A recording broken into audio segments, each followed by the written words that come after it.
বলো এবার কি হচ্ছে, তোমার কি অসুবিধা হচ্ছে বলো। সবদিক থেকে সমস্যা, হাতে পয়সা কোনো কিছু রয়েছে না। আচ্ছা অনেক অনেক সন্দেহ করছে, আচ্ছা আর এই কাজের সমস্যা হয়ে গেছে। বাস কাজে নিয়ে সমস্যা আর সন্দেহ করছে ঠিক আছে, দেখার জন্য এসেছি। কি দেখার জন্য এসেছি?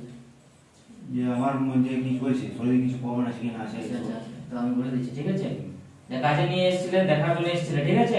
মাথা চঞ্চল আছে ঠিক আছে, করা আছে ঠিক আছে, কালী কালী শ্মশান আছে বুঝলে, কালী শ্মশানে করা জিজ্ঞাসা তোমার ঠিক আছে, তোমাদের করা ঠিক আছে। মা শ্মশানী বুঝেছো, মা শ্মশান ঠিক আছে, শক্তি আছে ঠিক আছে, মা শ্মশানের শক্তি আছে ঠিক আছে। তারপর ঠিক হবে, আশীর্বাদ আছে ঠিক আছে, কাজ সফল হবে, আশীর্বাদ আছে, কিন্তু তোমাকে 5 বার আসতে হবে। 5 বার? 5 বার বেশি করতে হবে তোমাকে। কি করতে হবে 5 বার এসে? 5 বার এসে ঘুরে যেতে হবে মন্দির থেকে, পয়সা লাগবে না তোমার ঘুরতে আসতে হবে তোমাকে প্রতিবার, প্রতি শনিবার বা মঙ্গলবার বেশি লাগাতে হবে তোমাকে বুঝলে। মা মা শ্মশানের শক্তি আছে তোমার ঠিক আছে, ঘন্ট পুরো ইয়ে করে রেখেছে ঠিক আছে।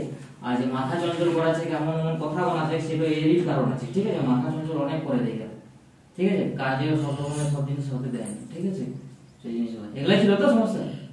সত্যি তো ঠিক আছে, যাও তুমি তাহলে এটা করবে, তাহলে তোমার কাজ আমি বলছি গ্যারান্টি দিতে, সব দিক থেকে তোমার ঘরের যে সন্দেহ ছিল সেটাও ছেড়ে দিবে ঠিক আছে।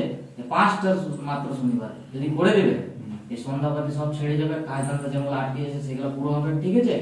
তোমার যেরকম আরো যে অসুবিধা আছে সেগুলো সব শেষ হয়ে যাবে, গ্যারান্টি আমি দিচ্ছি, কিন্তু তোমাকে আসতে হবে, আর না এলে আমার তো বলো না।